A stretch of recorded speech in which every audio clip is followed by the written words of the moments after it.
नमस्कार, मैं सुरेंद्र प्रताप सिंह भारत मौसम विज्ञान विभाग की तरफ से आप सभी का स्वागत करता हूं हमारे दैनिक मौसम चर्चा कार्यक्रम में। आज 27 जुलाई 2023 को आइए प्रेजेंटेशन स्टार्ट करता हूं। जो आज के मुख्य बिंदु है, एक्सट्रीमली जो रेनफॉल हो रही थी वो मध्य जो भारत है वहाँ अगले 24 घंटे में देखने को मिलेगी। स्पेशली आप देखेंगे heavy to heavy rainfall Konkan, Goa, Ghat area, Maharashtra, Madhya Maharashtra, Vidarbha, Chhattisgarh, Gujarat में अगले 24 घंटे में देखने को मिलेगी। उसके बाद रेनफॉल एक्टिविटी धीरे धीरे कम हो जाएगी। और अब मैं बात करूं सदर्न पेनिनसुला में, तो जो एक्टिविटी है वो आज से ही कम हो जाएगी और ईस्ट इंडिया में एक्टिविटी बढ़ेगी, जहां बिहार, झारखंड, गंगेटिव, वेस्ट बंगाल, उड़ीसा में आज से एक्टिविटी बढ़ने की संभावना है। इसी के साथ साथ अगर मैं नॉर्थ ईस्ट, उत्तर पूर्वी राज्यों की बात करूं तो वहां भी अगले 4-5 दिनों तक heavy to very heavy rainfall देखने को मिलेगी।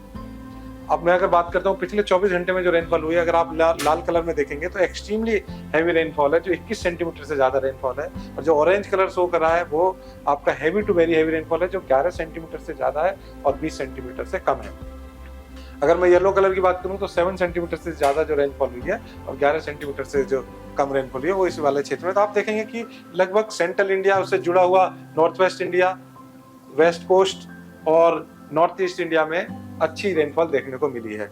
और ये जो कुछ अमाउंट है जहाँ मैक्सिमम अमाउंट हुआ है, देखें जैसे कोंकण, गोवा में 31 सेंटीमीटर रेनफॉल हुआ है, गुजरात रीजन में भी 31 सेंटीमीटर है, तेलंगाना में 27 सेंटीमीटर है, मध्य महाराष्ट्र में 24 सेंटीमीटर और मराठवाड़ा में 23 सेंटीमीटर एक दिन में एक स्टेशन में रेनफॉल देखने को मिली है।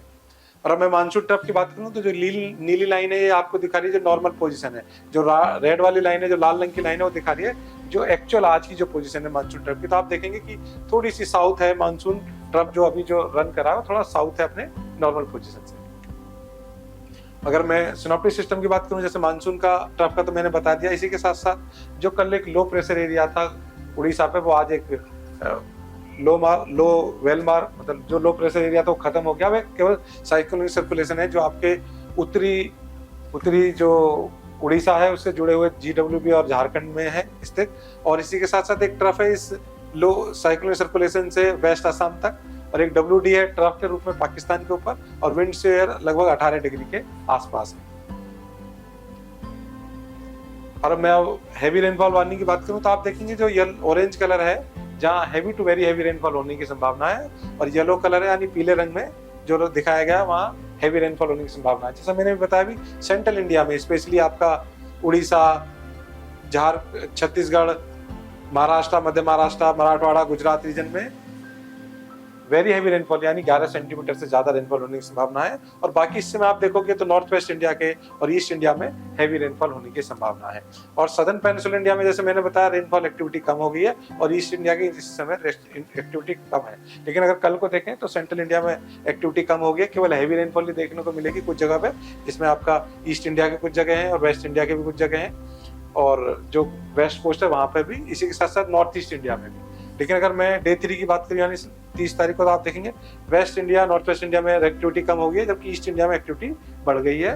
लेकिन नॉर्थ ईस्ट इंडिया में एक्टिविटी चली रही है, और वेस्ट इंडिया स्पेशली महाराष्ट्र में भी एक्टिविटी देखने को मिल रही है। सेम 31 तारीख को भी लगभग सेम है, लेकिन आप देखेंगे उड़ीसा में थोड़ी इंटेंसिटी बढ़ गई है, जहाँ heavy to very heavy rainfall होने की संभावना है। बाकी जो डे 3 यानी 30 तारीख को थी वो 31 तारीख को है, और डे 5 में भी लगभग ऑलमोस्ट सेम स्थिति है। बस थोड़ा जो सिस्टम है, जो सिस्टम बनने की संभावना है साइसर, वो मूव करेगा वेस्टवर्ड, तो आपका पूरा उत्तर प्रदेश और उत्तराखंड में भी रेनफॉल होने की संभावना है। इसी के साथ साथ नॉर्थ ईस्ट में अगले 4-5 दिनों तक रेनफॉल चलती रहेगी। अब मैं फ्लड रिस्क की बात करूं तो आप देखेंगे जो रेड कलर का एरिया है, यहाँ 24 घंटे में बारिश होने के कारण फ्लड होने की संभावना है लोकलाइज, क्योंकि सॉइल जो है वो ऑलरेडी सैचुरेटेड है, वो पानी और से ज्यादा नहीं पाएगी, जिससे यहाँ फ्लड होने की संभावना है। जो आपका अरुणाचल प्रदेश, असम, मेघालय, हिमालय, वेस्ट बंगाल, सिक्किम, और इसमें बात करूं तो हिमाचल प्रदेश, उत्तराखंड में भी कुछ एक जगह पे है।